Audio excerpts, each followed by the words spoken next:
Okay, hello everybody, we're back with another video. Today, I want to talk about this gameplay that you're seeing right here, but not the gameplay itself. What the gameplay stands for in the grand scheme of things. Hear me out. So, I have a class set up here that is objectively stupid. I shouldn't be able to use this class. I should be getting absolutely bodied by other players, but I'm not.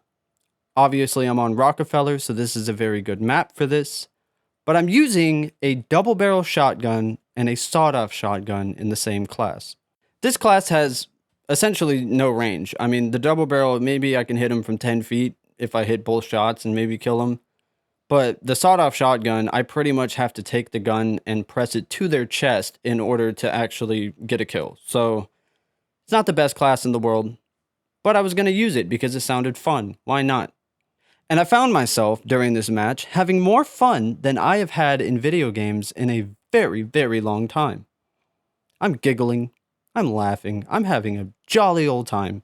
And I thought to myself, it's kind of strange, why am I enjoying myself so much? And it dawned on me. Well, dummy, because there's no skill-based matchmaking in this game. And so, your lobbies aren't completely full of nothing but the sweatiest players available. And so in this video, I'm going to explain to everybody, to any doubter, to any hater out there that thinks that skill-based matchmaking is a good thing, why it isn't. I've seen way too many comments on social media, on YouTube, on Reddit, just about anywhere, of people saying something along the lines of, "You only hate skill-based matchmaking because you can't go and kill people 30 times and only die twice and stomp all the noobs. You're just a bitch." If that sounds familiar to you, then you understand exactly what I'm talking about. Skill-based matchmaking runs off of what is called MMR.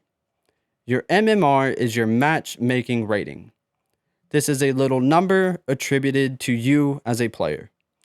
It takes into account everything that you do, from your kill deaths to your win-loss ratio to your accuracy, headshot percentage. Pretty much any stat that they can pull from you, they're going to use it to figure out how good you are at the game.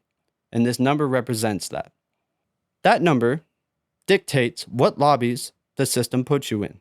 Now, that number also fluctuates for every player at least a little bit. Some days you're having a great day, you're hitting your shots, maybe you're playing with a friend, you're just feeling it. Your number will go up. Maybe not a lot, but, just a little bit. Or maybe you're having a terrible day and you're, exhausted or just in a bad mood or you're distracted or whatever, and you're not playing so well. You're not playing as good as you usually do. So it's going to go down a little bit, right?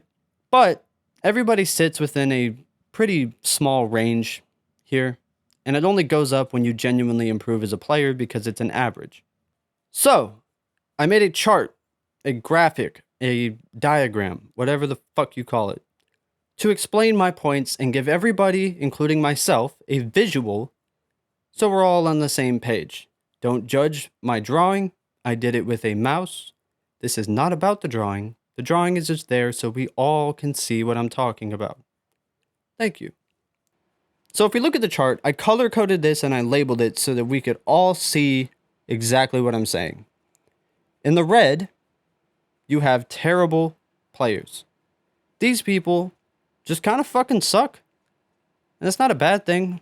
People, you have to improve over time. And if you've never played a game before and you don't know the controls, or, if you fucking maybe have played games but it's been a really long time or whatever, you're going to be down here. Maybe you don't play first-person shooters, but you play MOBAs or something. These people suck at the game. They're not very good. They don't know what they're doing. They don't know what they're supposed to be doing. And they basically are just roaming around and dying, and maybe you'll get some kills if they're lucky. The blue category are people that are not awful. They're not bad. These aren't terrible players. They'll probably get some kills. They'll probably do something. For the most part, they're just cannon fodder. They're not really about to go pop off or anything. You're not relying on these people to clutch for you.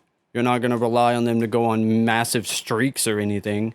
But you can trust them to just run around and distract the enemies. They're distractions. Kind of like pawns in a game of chess, right? Then if you look at the green category, we have pretty good. Pretty good players are pretty good. They know what they're doing. They can hit their shots. They probably are starting to do things like flank, pay attention to the mini map, predict where the spawns are going, actually pay attention to the objective, utilize utility to take the objective back. They might start grouping up a little bit more and playing as a team. Whatever the case, these people are pretty good. Now, obviously, with all of these categories, as you go further to the right, you got the higher end of the skill division. So in the green category, if you're closer to yellow, you're probably pretty good, but like a little bit more than pretty good. And if you are at the bottom of pretty good, you're pretty close to just average, right?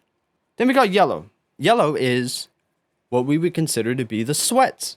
These are people that don't ever log off the game. They don't do anything else ever. That's their only hobby, and they're ridiculous at it. It also, towards the end, on the far right of the yellow category, is where all of your cheating fucking assholes sit, using Cronuses or using an aimbot or wall hacks or whatever to get them on the high end of the bell curve. They don't belong there, but this is where you'll see them because they have such an advantage that they're going to just perform better. So if you look at this chart, you might ask yourself, well, okay, who benefits from skill-based matchmaking? Looking at this, right? The answer is fucking no one. Nobody, not a single person on this chart should be grateful for skill-based matchmaking. And I'll explain why. Starting with the most obvious one, the yellow category of people are miserable. Every lobby that they get into is sweaty. They run into cheaters as often as they are available. They absolutely hate every moment that they spend on the game. And they feel like they have to use nothing but meta classes, try to stack with friends if possible, and they just cannot have fun to save their lives. If you look at the green category, these people have a slightly different experience. Remember how I said that your MMR fluctuates? Well, this hurts the green category the most because if you are closer to the end of the green category, then you are going to be in a position where if you do well, you're going to be thrown into the yellow category of lobbies because the game needs a place to match these people. And sometimes, even if you aren't doing so well, it's still going to throw you in there because if you look at the yellow category, it's a smaller chunk of the population than that middle rounded part is. So there's less players in that category. And if you're a green player and you have a good couple games, your MMR is going to jump up.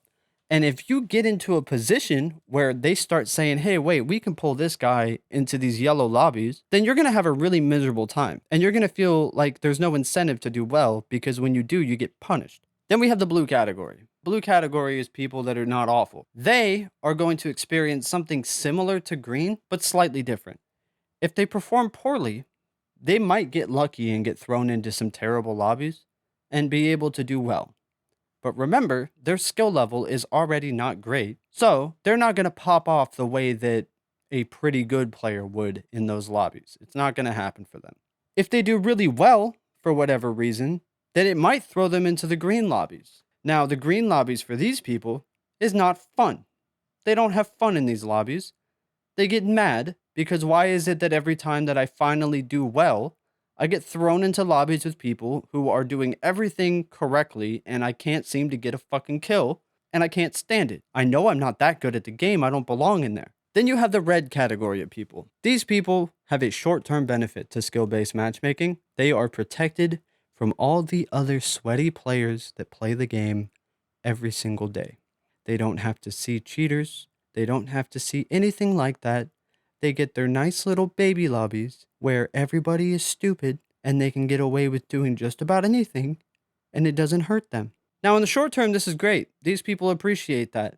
But, and there's a big but, in the long term, this is detrimental to them. As these people take the time to try to get better at the game, they're going to run into a situation. And it's that they're going to say, hey, I'm really bad. Let me learn the controls, learn what I'm doing, maybe go on the range for a minute, or just keep playing. And eventually I won't be so bad anymore. And in a week, 2 weeks, whatever, however long it takes, they'll start to be better. And they're proud to be in this position now because before they were objectively fucking awful and they couldn't do shit. But they'll never feel it. They'll never feel like they got any better because all of a sudden they start learning how to ADS and now they're in lobbies with other people who know how to ADS. Very quickly. Like this shit happens fast. And then they creep their way over towards the green category and they get in there and they say, okay, why is everything still so fucking difficult? I've spent months trying to learn how to aim and doing aim training and looking up guides and, looking up fucking loadouts and whatever I could try to find to get as good as possible. And I still feel like I can't pop off. I can't do well. What the fuck? And if these people are super, super committed and have an incredible level of resilience, they might make it to the yellow category. And then the fog clears and they realize that all of it was pointless because they will never, ever get to feel what it's like to be good at the game because now they've entered into hell where they fight nothing but the sweatiest, most miserable fucking players every single game and have to deal with cheaters. Nobody benefits. Nobody. Not a goddamn person.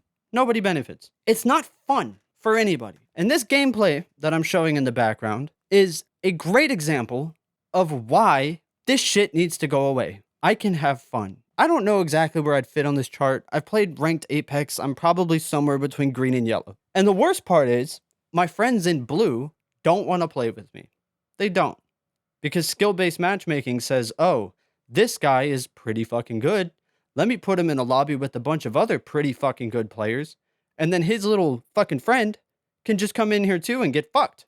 And it sucks because I'd like to convince my friends like, hey, come play some games with me or whatever. And they're like, nah, no, I'm chilling, bro. I'm good. I'll go solo queue. I'd rather do that. And it's like, I get it. Like I can't even be mad at you because I get it. It fucking sucks. It's not fun. X-Defiant is the first game in a long time, minus a few exceptions, that is not trying to implement a system like this. And it just wants everybody to have a fair experience. It's the Wild West. Sometimes you're going to get lobbies where you get absolutely destroyed because it's a 5 stack of sweaty players on one team and your team's just a bunch of bumbling idiots and there's nothing you can do about it. At that point, just leave the lobby. Go back to the menu, re-queue up. You'll get into a better lobby because there's no skill-based matchmaking forcing you into a miserable experience. It's just literal probability. And if you are playing the game and you're really good and you usually do well, you're just going to have a great time. You're going to love it. Maybe every so often you'll run into some sweaty players and you have to try harder than usual. Maybe you don't pull a 2.0 KD that game and you gotta, have your little 1.0 or 1.2 or whatever because they were sweaty as fuck. But you can still enjoy the game. And you know that you're not being manipulated or fucked with by the company and that it's a little bit unlucky.